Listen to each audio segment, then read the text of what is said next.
lo tienes, me lo pasas. Compañeros, el día de hoy les he tocado presentar el tema de intoxicaciones medicamentosas. ¿A nombre de qué clase está?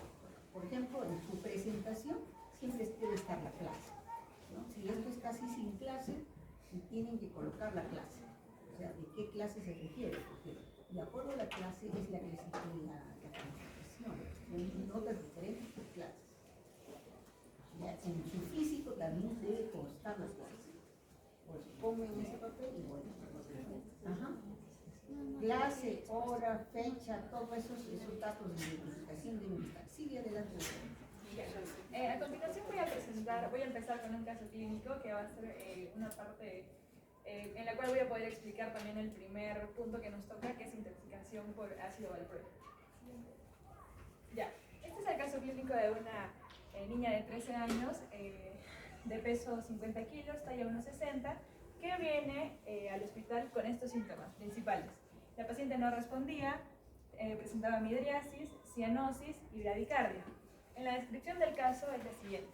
Esta niña ha ingerido intencionalmente aproximadamente entre 50 pastillas de ácido valproico de 500 miligramos, 30 de quetiapina y 20 de otro tipo de medicamentos que no se describen en el reporte. La madre de la paciente, al ser profesional de salud, decide en su casa realizarle un lavado gástrico con carbón activado mediante una sonda nasogástrica. Bueno, 10 horas después menciona que la paciente recién es llevada al hospital. Esto hay que tenerlo en cuenta porque el tiempo es muy importante en este tipo de intoxicaciones. La paciente ingresa al hospital presentando shock, estaba cianótica, bradicardia, no había respuesta, pupilas midriáticas y no fotorreactivas. Se le realiza una intubación orotraqueal junto con otro tipo de terapias. Ahora, una vez en el hospital, la paciente cuando ingresa ya estaba intubada todo y la ingresan a UCI. La paciente estuvo en ventilación mecánica, estuvo con un catéter venoso central, con sonda vesical, sonda nasogástrica y presentó disfunción en múltiples órganos, principalmente menciona que fue en hígado, riñones y en páncreas. Otro punto que nos menciona es que esta paciente también manifestó trastorno electrolítico y de coagulación, shock hipovolémico, acidosis metabólica y arritmia, como se pueden ver en la tablita que coloqué de los valores. Y bueno, además de esto, debido a la realización del lavado gástrico con carbón, manifestaron que podría estar asociada esta neumonía por aspiración debido a su estado clínico. Ahora, los signos vitales con los que ingresa esta paciente era presión arterial 65/36, temperatura 35, frecuencia cardíaca 79, pero llegó hasta 140, frecuencia respiratoria 25. Aparte de esto, se le realizaron otros estudios imagenológicos. Se le tomó una radiografía, la cual se puede ver en las líneas rojas que presentó un infiltrado periliar macroscópico. Ahora, en otro estudio que se le realiza es una cromatografía de gases acoplada a una espectrometría de masas. Esta es una prueba que se le realiza para determinar la cantidad de ácido valproico que tenía y se encontró que tenía 900,97 microgramos por mililitro de ácido valproico, siendo el rango terapéutico de 50 a 100, lo cual indicaba que tenía un aumento de 9 a 10 veces el valor normal. Y de tratamiento, el caso clínico refiere que para el manejo del shock se le administró a la paciente 174 mililitros de plasma fresco con hidratación, norepinefrina 8 miligramos y dobutamina. Debido a la condición que tenía la paciente, no se pudo evitar el paro cardiorrespiratorio. También en la paciente se encontró insuficiencia hepática, pancreática, acidosis metabólica y el desequilibrio electrolítico. También hubo un daño renal inminente y debido a todo esto, a todo lo que le ocurrió, se complicó y la paciente lastimosamente falleció de una parada cardiorrespiratoria. Ahora vamos a hablar un poco de del manejo ideal cuando se presenta una intoxicación por ácido valproico. Lo primero que se tiene que hacer es la historia de la paciente. en nuestra paciente fue una sobredosis intencionada. Aquí se tiene que determinar si es que la sobredosis ha sido intencional o ha sido accidental. Ahora, la dosis. La dosis se tiene que determinar en qué cantidad ha ingerido el medicamento. En nuestra paciente se determinó que se había consumido de 9 a 10 veces el rango terapéutico. Se tiene que determinar también el tipo de medicamento, la presentación de la tableta, si es que se puede determinar, y bueno, se tiene que calcular la dosis máxima por kilo. Ahora, en nuestro caso, esta intoxicación ha estado asociada a otro tipo de medicamentos como la quetiapina, que sí lo menciona, y otro tipo de medicamentos que no se refirieron en el caso. Nosotros, vea la anterior diapositiva, no contamos, por ejemplo, con la espectrometría de masas, ¿no? Entonces, ese valor, por ejemplo, no lo podríamos obtener. Entonces, tú tienes que calcular, ¿ya? Por ejemplo, en el caso de tu paciente, ¿cuántas pastillas recibió de ácido valproico el paciente? 50. ¿De qué cantidad era? De 500 miligramos. Entonces multiplicas. ¿Cuánto te sale? ¿Cuánto recibió? 50 por 500, doctor. Tú eres el que va a hacer los cálculos. 5.000. Porque es así como ustedes van a tener que realizar. 25.000. Y eso lo tienes que dividir entre el peso del paciente. ¿Tienes el peso del paciente? ¿Cuánto pesó tu paciente? 50. Entonces divides. Entonces, ¿a cuánto recibió por kilo? A 500 miligramos por kilo. Ahora vas a tu siguiente diapositiva, la que tú pusiste. ¿Qué dice ahí? Si es de más de 400 miligramos por kilo, el riesgo de toxicidad es en múltiples sistemas orgánicos. ¿Qué es lo que le pasó a tu paciente?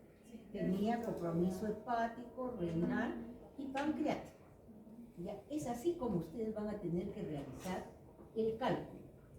Entonces tienen que saber la presentación. Si no sabe, si la mamá dice, no sé de qué tableta hacer, señora, que tome fotito en su casa, que les mando, ¿no? Fue la receta de mi hijo, de mi abuela, de qué sé yo, muéstrame la receta. Es decir, que lo que ustedes tienen que buscar es eso, porque no van a tener que les hagan el dosaje de ácido valproico. Un dosaje de ácido valproico, por ejemplo, acá en Arequipa, no lo hacen acá. Se manda a Lima. ¿En cuánto tiempo llega? En 5 días. Así que para nosotros obtener lo que ellos obtuvieron inmediato, para nosotros demora 5 días. Entonces, lo más práctico es lo que estamos haciendo, calcular, ¿ya? Eso es lo práctico. Seguimos. Bueno, ya, justo como lo estábamos mencionando, he colocado la relación dosis-respuesta del ácido valproico. Menos de 200 miligramos por kilo es poco probable que se desarrolle se puede desarrollar una sedación leve. De 200 a 400 es una toxicidad moderada con depresión ya del sistema nervioso central. Más de 400, como lo mencionó la doctora Yes, hay un mayor riesgo de toxicidad en múltiples sistemas. Y más de 1000 miligramos por kilo, el paciente ya está en coma, presenta insuficiencia multiorgánica, edema, y bueno, es potencialmente mortal. Ahora, otro punto importante, como le mencioné cuando estaba presentando el caso, es el tiempo. El inicio de los síntomas se va a presentar en las primeras 4 horas, en lo que vienen a ser preparaciones de liberación estándar, y hasta 12 horas cuando son cubiertas, van a presentar recubrimiento entero. Bien, ahora, los principales síntomas que se van a encontrar están clasificados por sistemas. En cuanto a lo que es el sistema nervioso central, el paciente puede venir con somnolencia, ataxia, convulsiones, coma.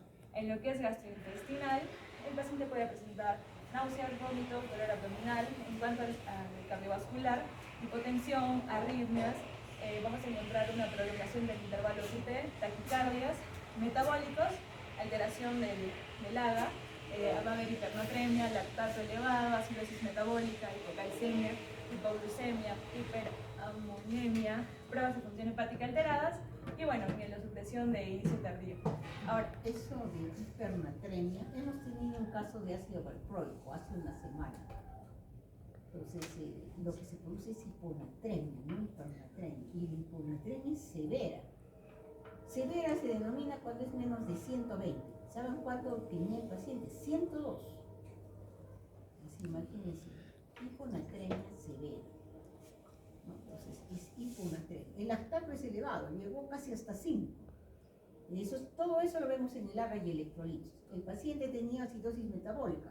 Tenía acidosis metabólica también nuestro paciente, ¿no?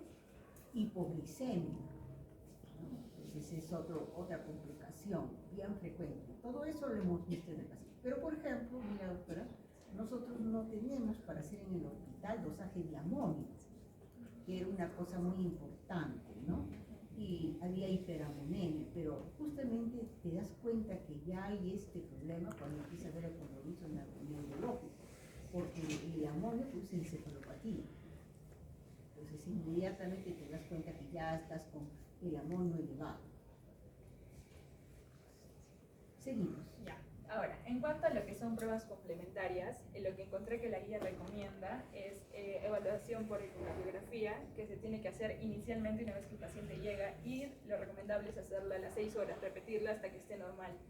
Ahora, en cuanto a las concentraciones séricas de valproato de sodio, se tiene que medir cada 6 horas en pacientes que estén con alteración del estado de conciencia, bueno, y el rango terapéutico, como ya lo mencioné, bueno, la concentración normal o terapéutica va a ser de 50 a 100 miligramos por litro o microgramos.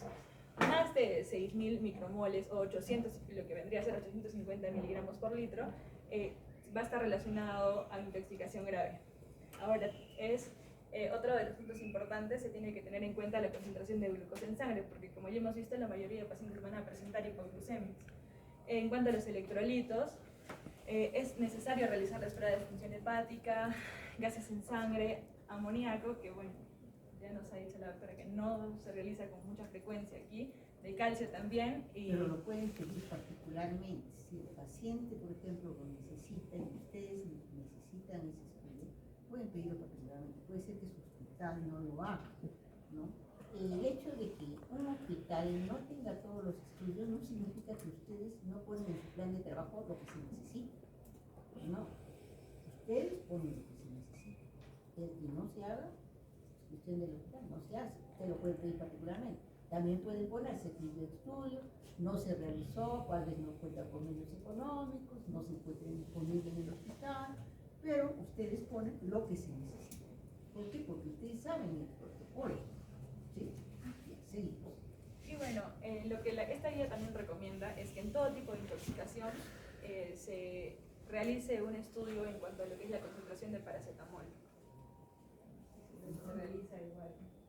Tampoco igualmente, como te digo, no lo usamos en el hospital. El hospital no hace concentraciones de medicamentos, particularmente hacemos las concentraciones de los medicamentos. Bien, ahora, en cuanto a lo que viene a ser el manejo agudo, en todos los casos que se va a encontrar una ingestión mayor a 400 miligramos por kilogramo, tiene que ser atendido, discutido tempranamente con un toxicólogo. O sea, el manejo tiene que ser por varias especialidades.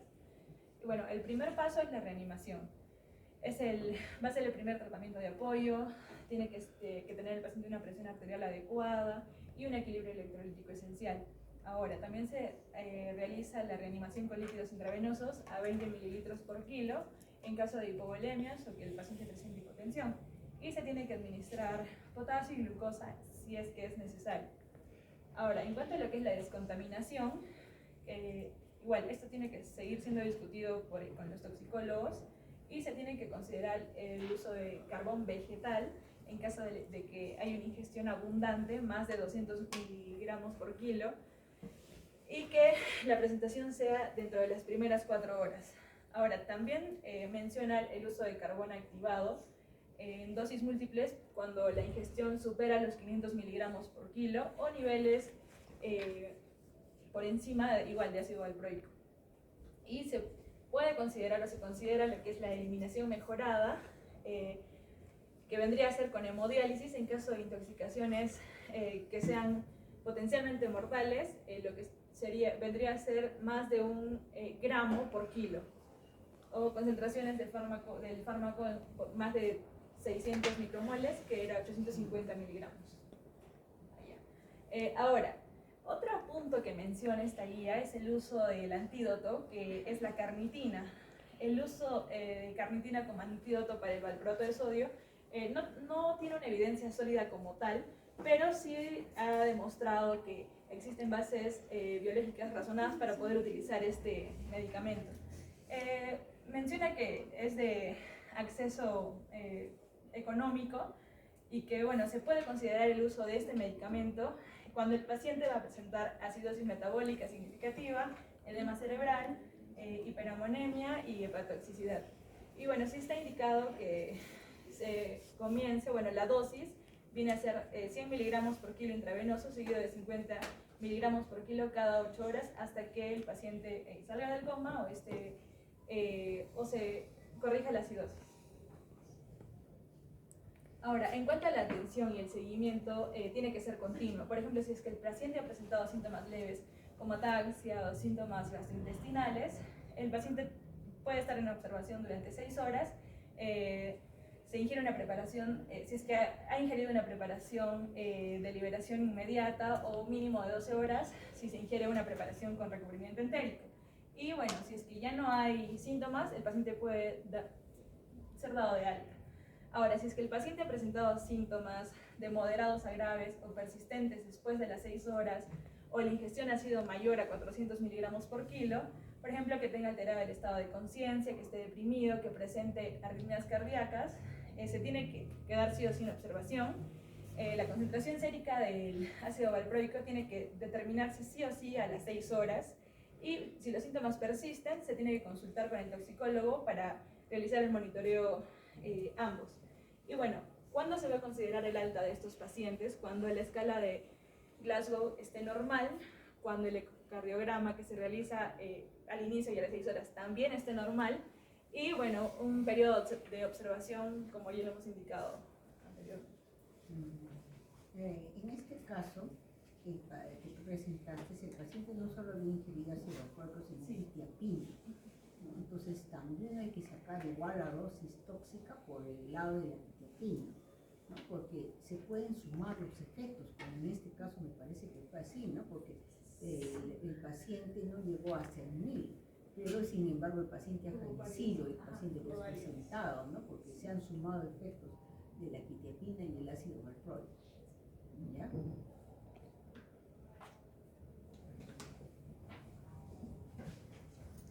¿Qué sección son? D, F, D. E, D. D. Eso no me has puesto. Sección. Ya. Vamos a seguir con la nutrición por benzodiazepinas. Todas las benzodiazepinas se utilizan totalmente para tratar ansiedad, convulsiones, estados de abstinencia, ilusión, medicación, y es más comúnmente para la sedación procedimental. ¿Por qué una intoxicación de benzodiazepinas? Más que todo hay una utilización del sistema GABA y hace que haya una menor actividad cerebral. Y esto en sí, lo básico es que afecta principalmente y produce una sedación excesiva. Más que todo, que hay un bajo, en sí sola, por sí de la benzodiazepina, si se toma sola y tiene una intoxicación solo por benzodiazepina, el efecto mortal no es tan bajo. Pero si se acompaña con otras, con alcohol o opioides, el riesgo aumenta. Y de bajo riesgo que hay una presión respiratoria, que es una acción aislada, aumenta el riesgo de una posible depresión respiratoria. ¿Sí? ¿Cuáles serían sus manifestaciones clínicas? Más que todo, para que se catalogue como una intoxicación por benzodiazepinas, tiene que ser 5 veces la dosis terapéutica. Y en esta tablita se mira la dosis terapéutica y características farmacéuticas de las principales benzodiazepinas. Y me voy a mencionar que la sintomatología de la intoxicación por benzodiazepinas también está relacionado a la vida media de cada fármaco. Por ejemplo, en el diazepam, que su vida media es de 20 a 50, varía con relación a la, por ejemplo, vida media del midazolam, que es menos. Y como mencioné, que es 5 veces superior a la dosis terapéutica en pediatría del diazepam es de 0.1 a 0.3, o sea, el infante tendría que consumir aproximadamente 0.6 a 0.18, pero después vemos dosis más exactamente. ¿Cuál de esos medicamentos, doctor, de esas benzodiazepinas es la más frecuente? Sí, se alinea en sí para los niños, es relación de lo que se encuentra, no es que los niños tomen medicamentos, así que sería el diazepam a personas que tienen un con el problema de epilepsia o... Lo que más se está usando actualmente en psiquiatría es el uso del clonazepam. Usan los abuelitos el clonazepam para dormir, ¿no? Los jóvenes, adolescentes usan también en problemas depresivos, de ansiedad, el clonazepam. Entonces, el medicamento que más se intoxican es con clonazepam. Veamos con el clonazepam, ¿cuál es la dosis tóxica? En pediatría, menos de 10 años, es 30 kilogramos por dosis máxima. O sea, el máximo sería 150 microgramos por kilo. Menos de 10 años. Y en mayores de 10 años Sería de 30 kilogramos por 4 8 kilogramos por día. y la vida media es importante, ¿no? O sea, ¿hasta cuánto tiempo se va a implementar el clonazepam? 50 horas. Hasta 50 horas. Eso quiere decir más de 2 días. Seguir. ¿Cuáles serían los? Cuando se ve que hay una sobredosis aislada y una conexión sinérgica con otras drogas o alcohol o opioides, en una sobredosis aislada comúnmente hay somnolencia, ataques en coordinación, pero el signo principal es una estado deprimido con signos vitales normales. Pero si hay una acción sinérgica, ya hay más probabilidad de que haya una depresión respiratoria potencialmente mortal. Y en niños, lo clásico es ataxia. Pero en niños hay que tener en cuenta que se debe tomar en cuenta 4 horas posteriores a la ingesta del medicamento. O sea, si viene un niño que su mamá nos dice que ha tomado medicamentos y no tiene ningún síntoma, hay que verlo 4 horas y después ver si está intoxicado o siempre presenta síntomas. En cuanto al diagnóstico, se sospecha... Es decir, que el paciente tiene que quedar en observación. Ya, pero no me has dicho cómo hacer el tratamiento. Porque la doctora habló sobre el uso del carbón activado. ¿Qué otro uso vamos a dar? ¿Cómo hacemos el tratamiento? Seguimos. El diagnóstico, sospecha de diagnóstico es una investigación clínica, pero primero se debe abordar cualquier signo respiratorio vital normal. Como puede haber una posible infección respiratoria, si presenta respiratoria respiratoria se le ponen medidas de ayuda para la respiración. Y pruebas de rutina, gasometría, benzodiazepina sin orina, descartar intoxicación para paracetamol y test de embarazo en caso de que sea mujer. En cada tratamiento. Aquí, como ya mencioné, hay medidas de soporte y monitorización cuando llega el paciente con alguna dificultad respiratoria. Pero lo primordial es contaminación gastrointestinal con carbón activado, si es en las 2 horas, si es desde que tomó hasta las 2 horas previas. Y eso también se puede aumentar el plazo si es con hiperestentarismo, es también útil entre las 4 a 6 horas. Y luego también hay un antídoto, pero el antídoto tiene algunas complicaciones que más bien se recomienda que la decisión de utilizar flumazenil, que es el antídoto, se basa en equilibrio entre riesgos y beneficios. En la evaluación del tratamiento de un paciente que no es usuario habitual de benzodiazepinas. Por ejemplo, una condición común de la flumazenil es la convulsiones, porque puede precipitar convulsiones especialmente en pacientes con dependencia crónica de benzodiazepinas. Y también en dependientes, porque pacientes con uso prolongado de benzodiazepinas, la evaluación brusca puede provocar síntomas de abstinencia, agitación y todo eso. Y la dosis del antídoto sería 0.0.1. Ahí va. ¿Qué otra medida tienes si es que en tu hospital no hay carbón activado? Y eso es lo que van a encontrar frecuentemente. No tenemos carbón activado. Así como les he dicho, no hay amonio, igual, no hay carbón activado. Entonces no van a tener con qué trabajar. ¿Con qué vas a trabajar? No creo que ahorita estés buscando, ¿no? Había un... Tú ya has revisado este tema. Había ¿cómo se llama? Un libro que dos cuadros donde hay un tratamiento y menciona que un lavado gástrico, pero no menciona más. ¿Qué es lo que vas a hacer? O sea, como Y mencionaba, ustedes como internos, como cuando lleguen al hospital, como internos, ustedes son los encargados de hacer el lavado gástrico.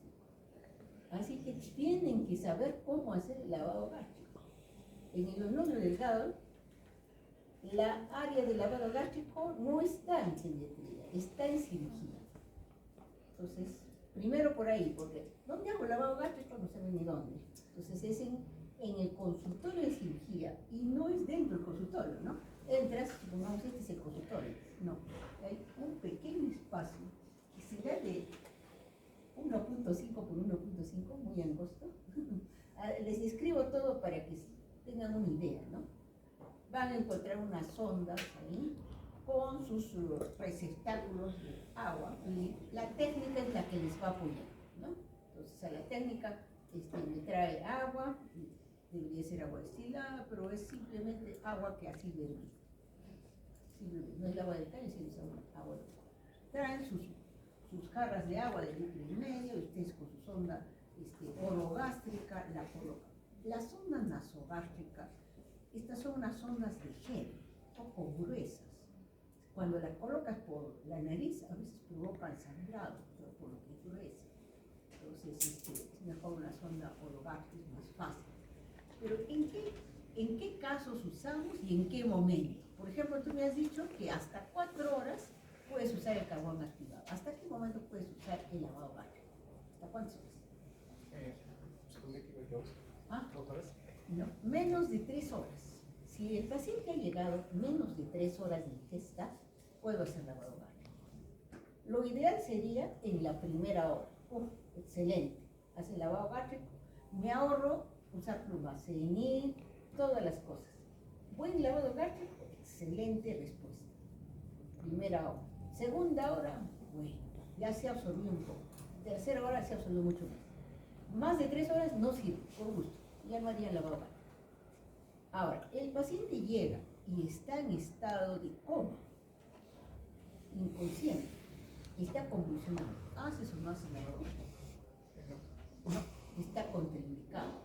No se puede hacer lavado gástrico en un paciente inconsciente, con convulsión, compromiso de conciencia, no se puede hacer lavado gástrico. Ahora, ¿hasta cuándo hago el lavado gástrico, doctor? ¿Hasta cuándo? O sea, me paso 2 horas, 1 hora, en 10 minutos. ¿En cuánto tiempo lo hago?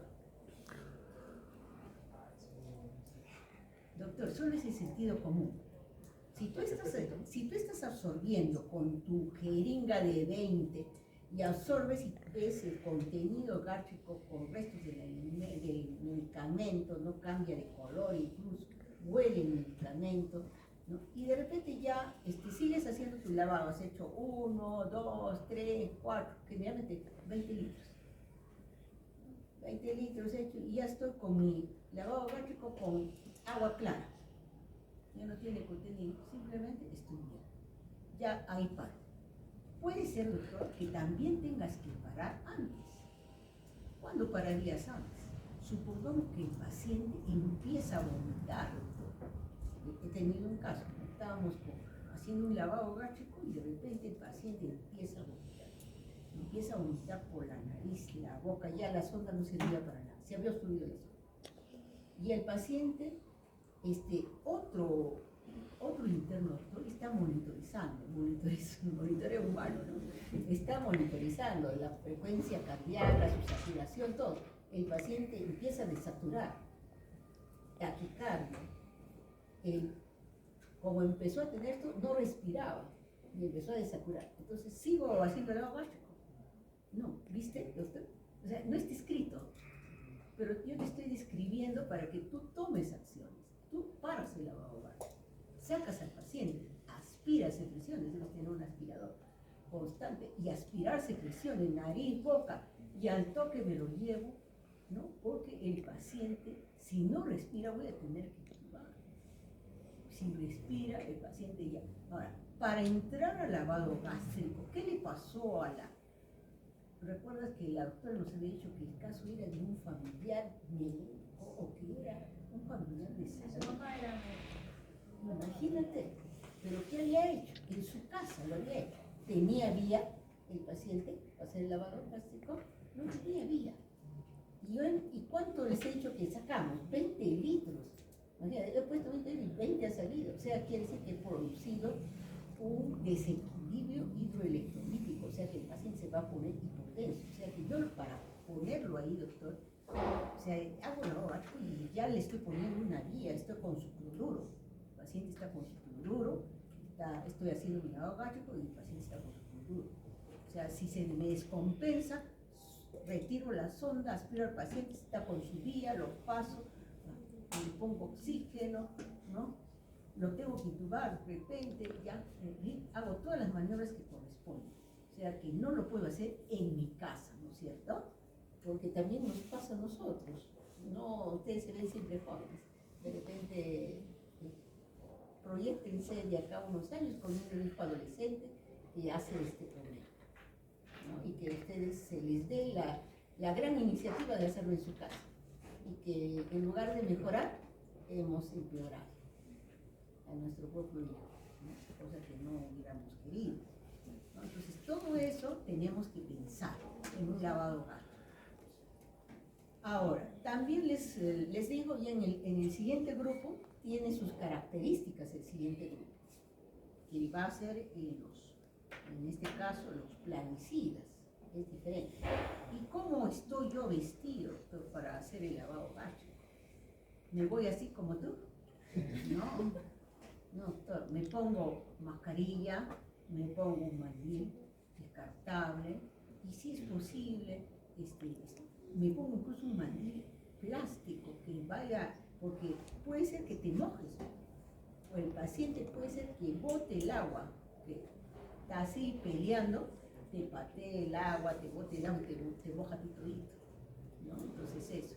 Incluso a veces los pacientes, los chicos yo los veía antes, entraban con bota, porque todo el sitio estaba mojado y así, ¿no? Y guantes, ¿no? Guantes.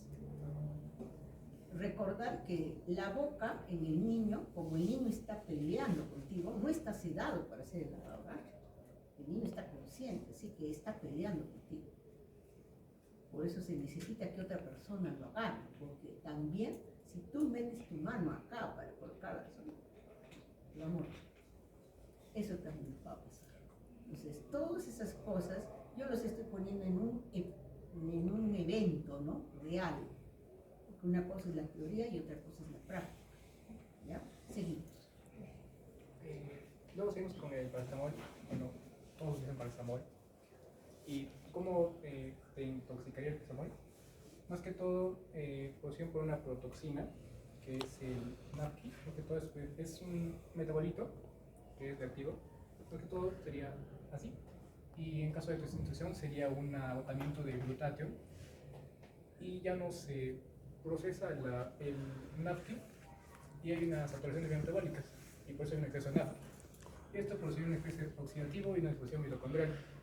Y esto a las 48 a 66 horas produciría una necrosis hepatocelular tardía.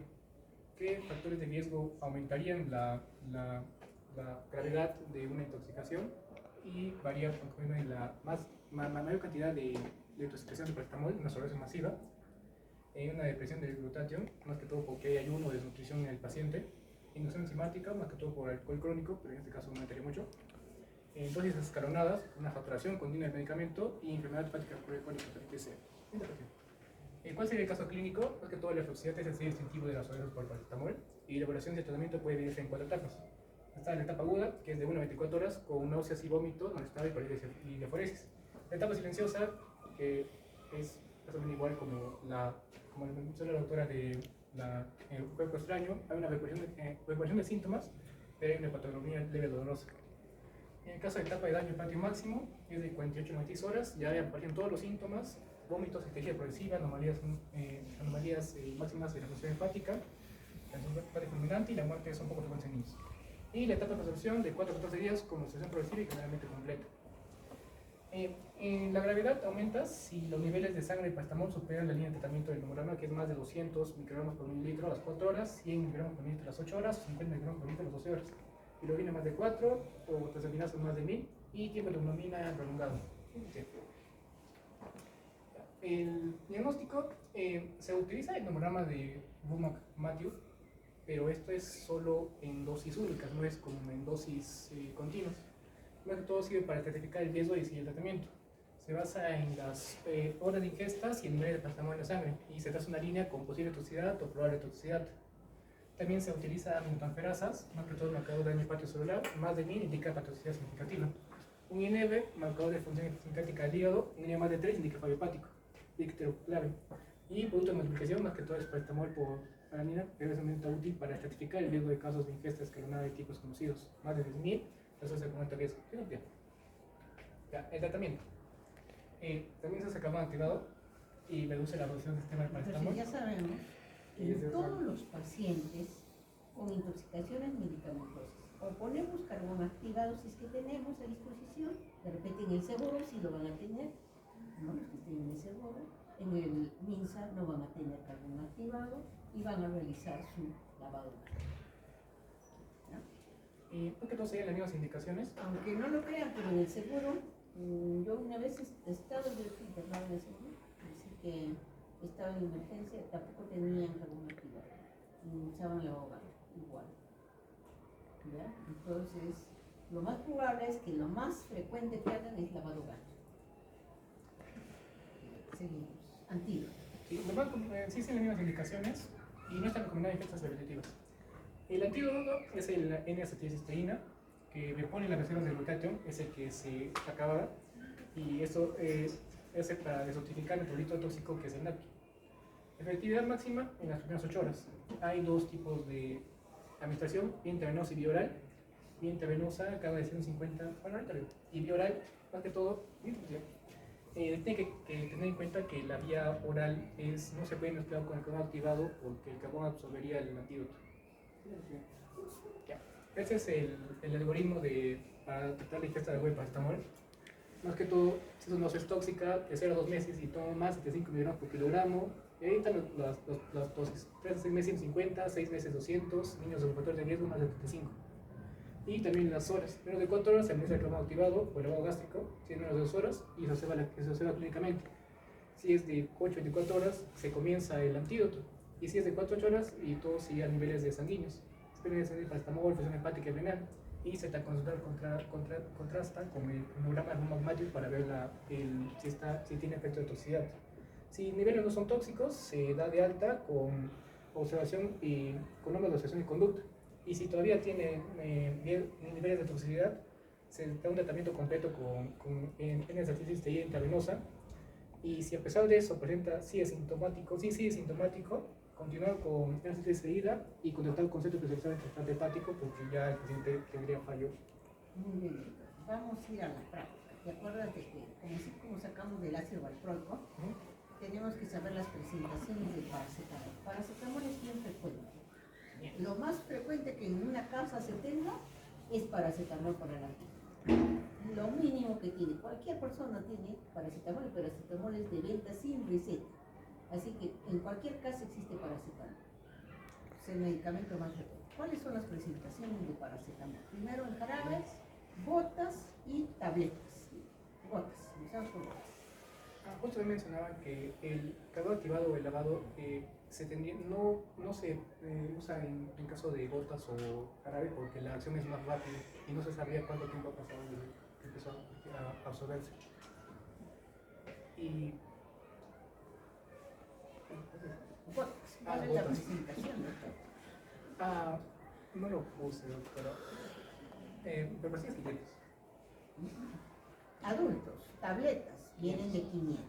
Bien. También vienen de 250.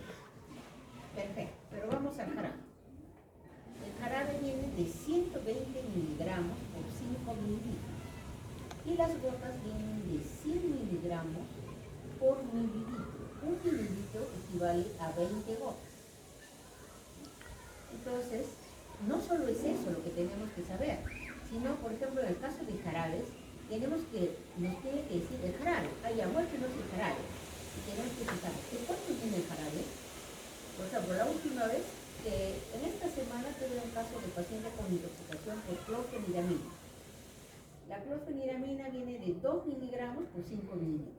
El frasco del jarabe venía de 60 mililitros. ¿Cuánto ha tomado? Le pregunto. Medio frasco. Medio frasco se ha tomado. Entonces, ¿cuánto se ha tomado? 30 mililitros. Si yo sé que la concentración es 2 miligramos por 5 mililitros, si él ha tomado 30, ¿cuántos miligramos ha tomado? Saco así, ¿no? Entonces ya tengo la cantidad. Y eso lo divido entre los kilos del peso del paciente. Pongamos 10 kilos, entre 10 kilos. Ya está, esa es la concentración. Luego voy y reviso. ¿Cuánto es la concentración tóxica de la clorfeniramina? Por decirte, 100 miligramos por kilo de peso. ¿El paciente cuánto tomó? 200. Entonces está en la dosis tóxica. Entonces tengo que hacer el paciente ha tomado una dosis tóxica. Supongamos no, ha tomado pues, se ha tomado pues, 2 cucharitas, ¿no? Pues no es una dosis tóxica, no tengo que, como dice, hacer una alarma, ¿no? De tanto, ¿no? Es no tomó la dosis tóxica, está menos de la dosis tóxica. ¿No? Entonces es así de simple, doctor, pero necesitamos saber las consideraciones. ¿Ya? El clonazepam, ahora vamos con el clonazepam. Presentaciones de clonazepam, tabletas, te cuento bien. Tableta, doctor, viene de 0,5 miligramos, las más frecuentes, las de 0,5 miligramos usan los adolescentes. Las personas adultas mayores ya usan 2 miligramos, o también pacientes con problemas, ¿no? Problemas psiquiátricos, usan las 2 miligramos. ¿No? Entonces tenemos que saber la concentración, de cuánto viene la tableta, cuánto tomó, cuántas pastillas y cuánto venía la concentración. Es importantísimo eso. Ya, seguimos. También está el algoritmo de ingesta repetida en dosis superterapéutica de paracetamol. O sea, si es dosis no tóxica, da alta, y si es tóxica, también se da el incremento y con versión de edad menos de 6 años, más de 6 años. Es factor de riesgo. Es que doctor ya lo explicó todo. Ya. Ahora ibuprofeno, ya. Introducción, el ácido 2,4-isobutilfenil probiótico, también es la clase de parazaines, y una solución de ibuprofeno puede ser intencional o accidental. Intencional, porque requiere sociedad, o accidental, con niños que encuentran el medicamento, o personas que toman por dolor y no cuentan cuánto toman y se intoxican. En un minuto. El cuadro clínico. La evaluación del paciente intoxicado requiere establecer dosis ingerida, el tiempo de exposición y la posible congestión con otras sustancias. Y los síntomas se presentan igual 4 horas posterior a la ingestión del medicamento. En casos graves puede observarse depresión del sistema nervioso central, convulsiones y cognición dinámica. Aquí es una tablita donde muestran las medidas clínicas según el sistema y con cada aire, el ibuprofeno, la calzoína, no. Ya, el diagnóstico, si no se combinan pruebas de laboratorio que tienen pacientes asintomáticos, esto para descartar una congestión con paracetamol. Y si tiene síntomas, se presenta hemograma, gasometría arterial, panel metabólico, prueba hepática y medir niveles séricos de ibuprofeno no es muy útil. Mira, doctor, lo primero que tienen que recordar con ibuprofeno es que el ibuprofeno es gastrolesivo, que lo que produce más cuando se da en exceso de dosis es una gastritis, que puede ser una gastritis hemorrágica y pueden traer al paciente vomitando con sangre. Puede ser un bebé que le dieron un exceso de dosis nomás tan simple como, por ejemplo, ibuprofeno cada 6 horas, 10 miligramos por kilo cada 6 horas. Mire, lo más seguro es dar 10 miligramos cada 2 horas. Imagínense si yo doy cada 6 horas y le doy así por 5 a 7 días. El paciente al tercer día ya está con vómitos con sangre, no trae pañal vomitando con sangre de un bebé, no, de un niñito más grande ya con vómitos con sangre. Entonces, lo que sí tienen que recordar del ibuprofeno es que es gastrolesivo. Entonces, yo en el tratamiento tengo que dar protección gástrica, ¿no? Entonces, ¿qué le voy a dar? Si tengo que dar protección gástrica, que es fundamental en el tratamiento, ¿qué tengo que dar? Esta es la manejo. El algoritmo. Existe ya el lavado gástrico, igual que el anterior, ¿qué más? Y se pone un tratamiento de soporte. Para convulsiones, necesitan protección gástrica, tanto prazol, con hipotensión, bolos, los profesores, y si hay fallo renal agudo, una hemodiálisis puede ser. Mira, nosotros, por ejemplo, te cuento, en la práctica no tenemos pantoprazol, tenemos omeprazol. Entonces trabajamos con el omeprazol. Tenemos con el omeprazol en vía venosa, tenemos el omeprazol en vía oral, ¿no? Tenemos de 20 miligramos, de 40 miligramos, ¿no? Entonces podemos trabajar con el omeprazol. La dosis por kilo es 1 miligramo por kilo. Si el paciente tuviera hipotensión, ¿qué usas? Bolos, tercero funcional. ¿Cuánto es la dosis? 20. 20 por kilo. Ya lo había mencionado compañero, 20 por kilo. Perfecto. ¿No? Y si es que hay acidosis metabólica severa, ¿con qué debo manejar al paciente? Más que todo se monitoriza y control de diuresis y balances de. Ya, pero ¿cómo lo manejo? ¿Qué significa acidosis metabólica severa en el AGA, doctor? Acidosis pH de cuánto, bicarbonato de cuánto. el pH está bajo y ¿Ah? el pH está bajo. Bajo no me dice nada, doctor. Estamos sí, hablando sí, de sí. severo. ¿Cuándo significa leve? ¿Cuándo significa moderado? ¿Y cuándo significa severo en el bicarbonato? El bicarbonato, acidosis leve va de 10 a 15. Entonces, de 5 a 10, moderado. Severo, menos de 5. Cuando yo estoy en una acidosis metabólica severa, doctor, ya el paciente tiene riesgo de convulsionar. Y el pH, estamos en 7,4, 7,3 a 7,4 estamos en leve, 7,2 a 7,3 estamos en moderado, menos de 7, de 7,1, 7,2 estoy en severo. Puedo llegar a 7, hasta 6,9 hemos visto, ¿no? Una acidosis metabólica severa, con un bicarbonato de menos de 5, el paciente está convulsionando y no responde al diazepam. Así que, si tú no arreglas la acidosis metabólica severa, el paciente sigue convulsionando. Hay compromiso en el dolor. Entonces, si el bicarbonato está bajo, ¿qué es lo que voy a dar? Pues, ¿cuál sería el tratamiento? Bicarbonato. ¿Ok? El bicarbonato está bajo, ¿qué es lo que voy a dar? Bicarbonato. No destrozar con bicarbonato. Voy a poner de 1 a 3 mielequivalentes por kilo. Ahora, si yo tengo hiponatremia, como en el caso del ácido valproico, lo que voy a dar es cloruro de sodio al 3%. Y se me hace una mezcla de cloruro de sodio al 9 por 1000 o cloruro de sodio al 20%. Y lo paso en infusión. Ya, seguimos. Rapidísimo. Diabéticos. Así de rápido, solamente me tienes que decir cuál es el efecto más importante. No fisiopatología mucho, doctor, sino el síntoma. El síntoma más importante en antidiabéticos. Hipoglicemia. ¿Cuáles son los signos de hipoglicemia? Así de sencillo. Signo de hipoglicemia. Vitalidad de tarde con conducta normal y con glucógeno. El paciente puede venir en coma. Puede venir en coma. Yo justo vi el caso de una niña de 7 años que la traen del colegio, la profesora la trae. La trajo porque la niña se había desmayado según la profesora, pero cuando la trajo, el paciente estaba en las cortes, estaba en coma, no había respuesta ni estímulos superficiales, solo estímulos profundos. Las pupilas, doctor, ¿cómo están? Midriáticas, mióticas. No, en la hipoglicemia están mióticas. El paciente está sudoroso, frialdad distal y está en coma. Porque cuando el paciente viene en coma es como, échatelas a buscar, doctor. A ver, yo le decía, esa paciente nos dijo, vino la profesora y no tenía ningún antecedente. Entonces está en coma, se ha caído, por lo que se ha caído, se ha teteado, qué raro, ¿no? Solo de su sillita se ha caído. No se puede haber teteado por eso. Pues el paciente está en coma. Pero ¿cuáles son las medidas que hacemos nosotros de emergencia?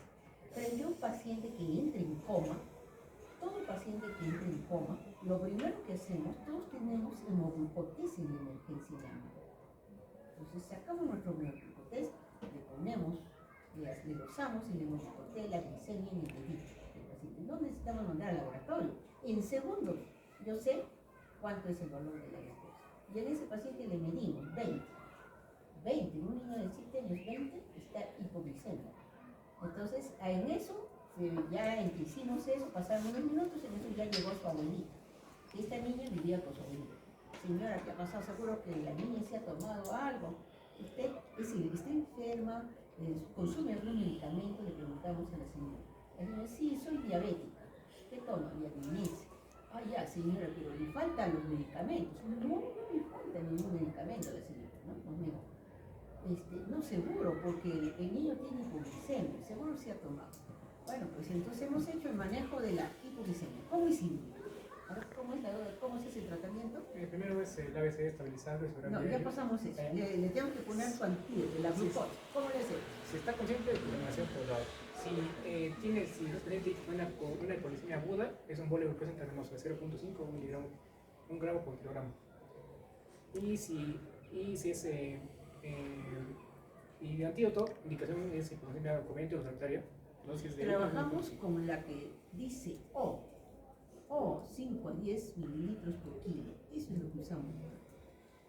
5 a 10 mililitros por kilo en lactantes. Entonces usamos 5 mililitros por kilo. Agarramos un bolo de dextrosa al 10% y le ponemos en la guía un bolo de 5 mililitros por kilo. Puedo repetir. Y preparo mi dextrosa al 10% y se la paso en infusión. Incluso puedo mejorar el porcentaje, puedo llegar hasta 12.5%. Es lo máximo que puedo llegar a través de una vena periférica.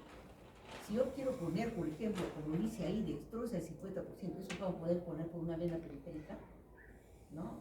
Tendría que poner un catéter venoso central para entrar al 50%, así que 50% no lo podría hacer.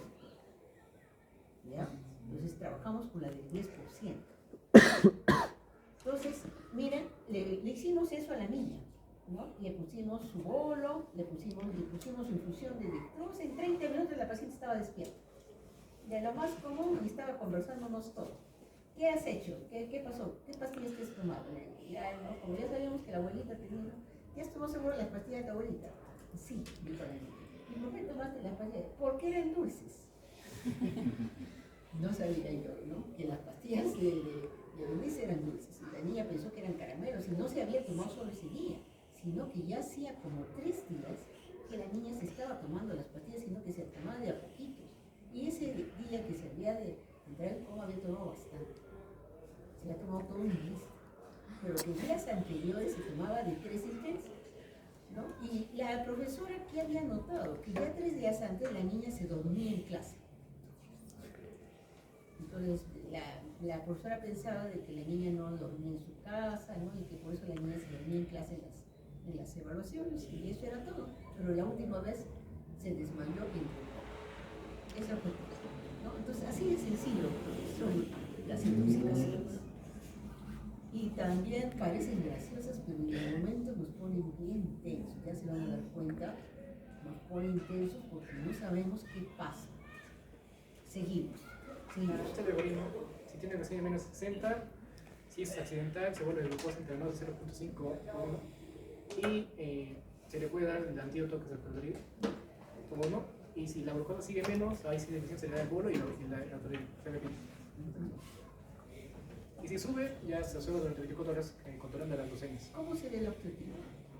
De internos 1.1.5. 1 a 1.5 microgramos por kilogramo. Máximo 1 50. a 1.5 microgramos por kilo.